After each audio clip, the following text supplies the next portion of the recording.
So this is part two of my layout. As I didn't realize I was running low on space with my iPad, so decided to change to my iPhone. I wanted to talk to you a little bit more that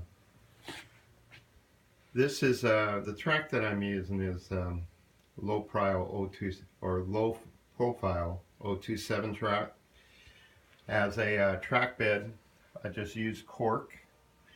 Um, and the idea is you take the cork, and the way that most people do it is you lay the cork down, put the track on top, or actually you're supposed to glue the cork down because as you go around curves it tends to buckle. And what I have done in different areas, you'd have to look really close.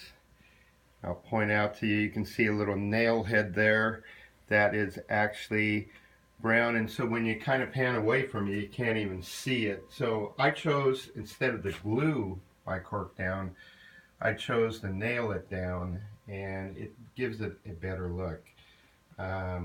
Wanted to talk a little bit more also.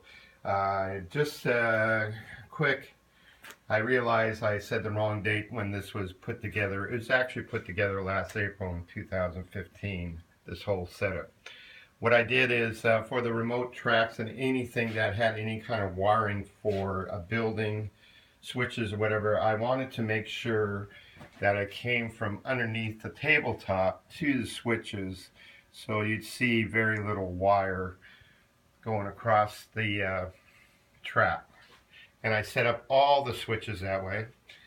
This switch layout on this side is only one switch breaking off compared to the other side that has two.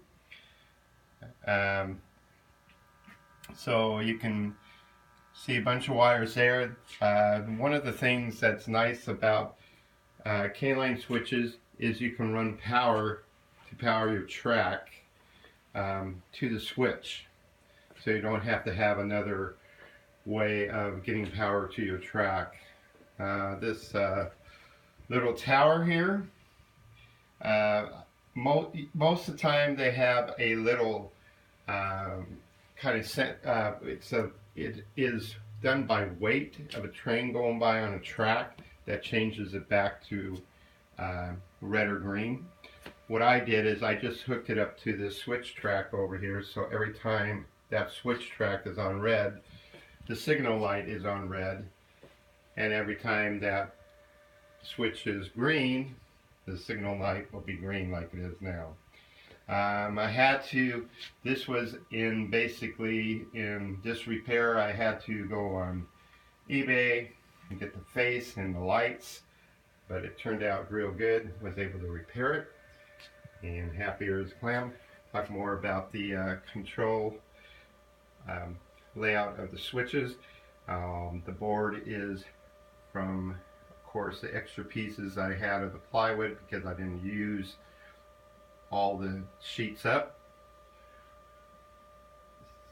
and just mounted everything on here. The connections of the wires, there's a terminal blocks underneath the table. You can see one hanging there, but the other are tucked up underneath the table, screwed on there, and all the wires that go from all the switches and any kind of lighted buildings or whatever go to that terminal block, and then the wires that actually operate all the switches and buildings go to the terminal block. So it's when this setup is taken down, you just disconnect the boards at the terminal, this board from the terminal block, and you can put both away separately. My son came over and tidied up everything. He's a whiz at small electrical stuff, and he came up and actually made everything a lot better. Very basic and easy switches, as you can see how he did all the wiring. He did very well.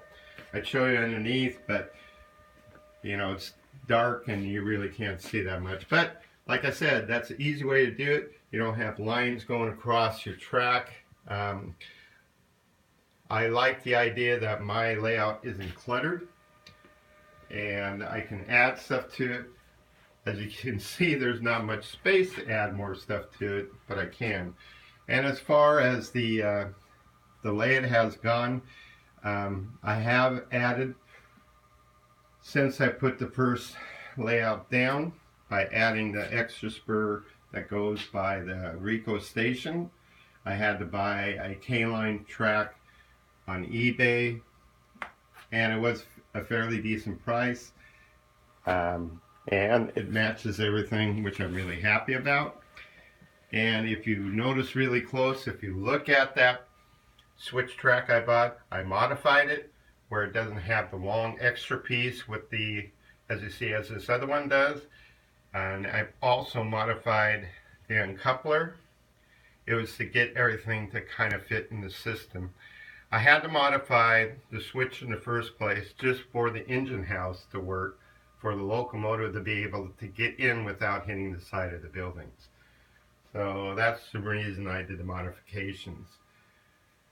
So we were talking about rolling stock before the last video went bad or went up. The rolling stock that I had on this line, as you can see, these buildings are kind of all all my operating buildings are all in one little area.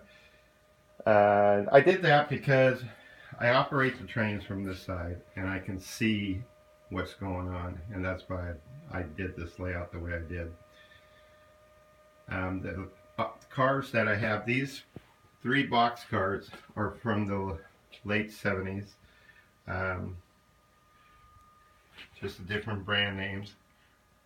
Vernon's, Budweiser beer car, and that's a Miller beer car underneath. And then of course with the grain elevator I got the Raisin brand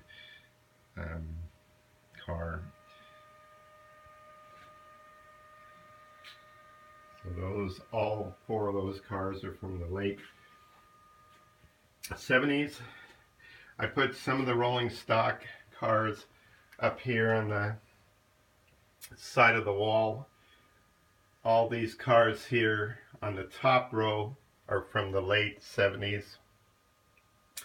The crane car is considered an operating car. The searchlight car, which is from Conrail, is considered a operating car as well. This year I went to the hobby shop down in Hollywood and bought this Hard Rock Cafe car. So it's a newer vintage. I'm not sure what year that is, but you can see it there when it was made. This is also known as another operating car. It's a Lionel Santa Fe horse car. We move along down the side. You can see this Texaco car. And I got this one just at the train show. One of the things where I work is they have a lot of auto carriers. And I like that, so I decided to buy that auto carrier. And when I got a locomotive, it was a Burlington Northern. I thought, well, I need a caboose for it. I don't think it doesn't match the set, but I got it for a decent price at the hobby store. Then my wife was taken by the Wendy's car caboose, and so I bought that years ago back in the 70s. So those are all older versions of cars that I have. So that's pretty much my rolling stock, other than my other old rolling stock that I first started out with as a kid that still I have boxed up. So talking about my locomotives that I've got, this is the Burlington Northern locomotive that was from the Ready to Run set. This other, we'll go over to the other side and look at that locomotive. That locomotive is just a non-powered dummy unit, Santa Fe. I believe it's the SD18, made in the late 70s, non-powered. Really never existed for the Santa Fe line. One of those things where Lionel and their wisdom felt that back in this, especially in the 70s and 80s, they made a lot of locomotives that didn't even actually were part of any kind of rail line. And to continue on, my very first locomotive I bought was in 78, and this is a U36B Santa Fe, which again, Santa Fe never made any of these, but I bought it way back when, first locomotive before I even bought most of the rail stock. Went into disarray for a long time because I monkeyed around with the engine or the motor, and basically got to the point where it wouldn't even work. So I bought a motor at the train show long time ago now, and then this year I had to repair the E unit as it didn't work at all. So I got that off of eBay at a dirt cheap price. The horn was missing after a move, this ornamental horn or what you want to call it, and was able to pick that on eBay as well. So that's kind of a nice thing about eBay, is being able to get some of that stuff. Now the next locomotive is a Burlington Northern that I picked up about five years ago. It is from my local hobby shop, Whistle Stop. Got it for a decent price.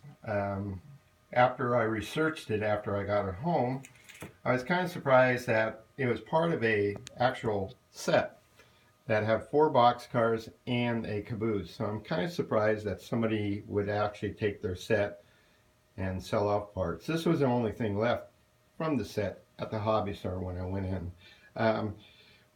It is actually authentic. Burlington Northern did have this locomotive. It's SD40. It was made in 1985. It has 2 pull more motors, one in front, one in back, of course.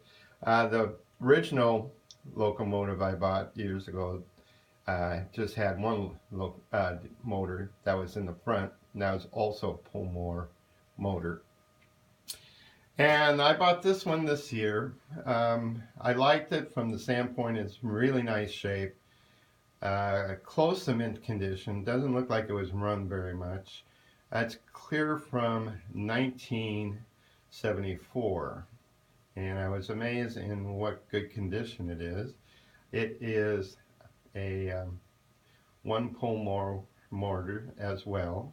It no operating thing other than being lighted, no horn.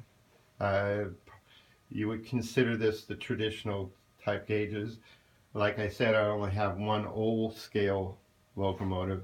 Everything else is traditional gauge. This is my Northern Pacific, which is a 1986 version.